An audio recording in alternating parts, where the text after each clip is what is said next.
गुरु म्हटलं की अनेक भक्तांच्या मनात सर्वात प्रथम प्रतिमा येते ते आपल्या स्वामींची जणू दर्शनच घडते. आणि आता येणारी गुरुपौर्णिमा 29 जुलै 2026 या दिवशी स्वामी भक्तांची इच्छा असेल की आपण आपल्या स्वामींसाठी एखादी सेवा करावी. काही कारणास्तव गुरुचरित्राचं पारायण करणं शक्य नाही. त्यानंतर काही कारणास्तव अध्याय 18, अध्याय 14 या सेवा करणं शक्य झाले नाही. पहाटे ब्रह्ममुहूर्तावर उठून तारक मंत्राची सेवा करणं शक्य झाले नाही. पण 11 माळा जप मात्र अनेक स्वामी भक्त करतही असतील. पण त्यासोबतच इच्छा आहे की मलाही काहीतरी करायचं आहे, स्वामींसाठी करायचं आहे. तर त्या स्वामी भक्तांसाठी घेऊन आली आहे ही सेवा, जी आहे 3 दिवसाची. आता 29 तारखेला गुरुपौर्णिमा आली आहे आणि 3च दिवस राहिले आहे.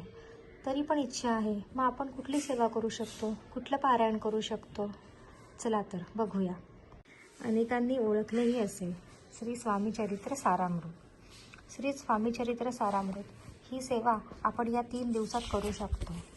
तर या श्री स्वामी चरित्र सारामृताच्या ग्रंथामध्ये आपल्याला एकूण 21 अध्याय दिलेले आहेत आणि आपल्याला 3 दिवसात रोज 7 याप्रमाणे आपल्याला 3 दिवसात हे पारायण पूर्ण करायचं आहे. तर मग आता याची सुरुवात कशी करावी?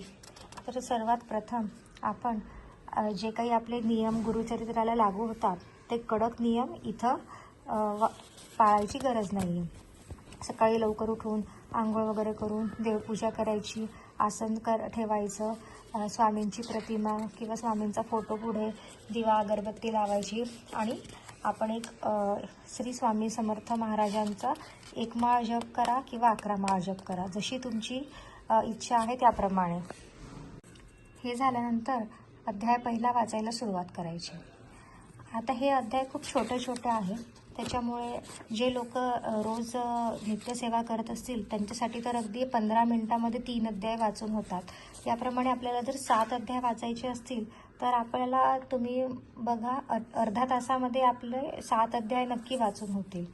तर रोजचा आपण फक्त अर्धा तास काढला तर आपले 1 ते 7 याप्रमाणे पहिल्या दिवशी म्हणजे 26 तारखेला 1 ते 7 अध्याय, मग दुसऱ्या दिवशी 8 ते 14 आणि तिसऱ्या दिवशी 15 ते 21 याप्रमाणे आपलं पूर्ण स्वामीचरित्र सारामृताचा ग्रंथ वाचन पूर्ण होईल आणि 28 तारखेला आपलं हे स्वामीचरित्र सारामृताचं पारायण पूर्ण होईल. आणि पारायण झाल्यानंतर काय करायचं? पारायण झाल्यानंतर आपण ज्याप्रमाणे नेहमी पारायण झाल्यानंतर स्वामींची आरती करतो त्याप्रमाणे आरती करायची, त्यांना नैवेद्य दाखवायचा आणि प्रसाद वाटायचा. आणि याप्रमाणे गुरुपौर्णिमेनिमित्त आपल्या स्वामीची सुद्धा ही एक सारामृताची सेवा पूर्ण करायची. आता नियम म्हटलं तर याचे नियम अगदी साधे आहेत की आपण ब्रह्मचर्य पाळायचं, मांस वगैरे म्हणजे मांसाहार वगैरे करायचा नाही, खोटं बोलायचं नाही, कोणाबद्दल वाईट चिंतायचं नाही. सगळ्यात महत्त्वाचं म्हणजे मनात एकाग्रता हवी आणि त्यासाठी आपल्याला जे जे नियम पाळायला आवश्यक आहे ते आपण पाळलेच पाहिजे. याचे असे कडक काही नियम नाही आहे, त्यामुळे आपण अगदी मनोभावे ही सेवा करू शकतो.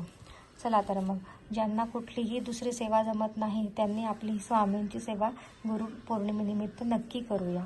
आणि माझी व्हिडिओ आवडल्यास लाईक, शेअर आणि सबस्क्राईब नक्की करा. श्री स्वामी समर्थ. श्री गुरुदेव दत्त.